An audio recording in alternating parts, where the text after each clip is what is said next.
Cheese rolling, a race to the bottom. Every year, just outside the town of Brockworth, England, people chase a wheel of cheese down a hill. As strange as it may sound, it is an actual racing event with a long history.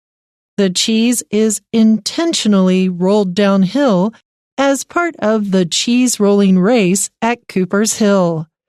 This contest has become world famous for being one of the most dangerous extreme sports, landing many contestants in the hospital every year. Common injuries include bruises, scrapes, and broken bones. While no one knows for sure about the origins of this event, several theories have been proposed.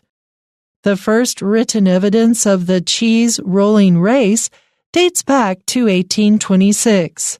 However, the tradition is probably older than that and has been estimated to be at least 600 years old.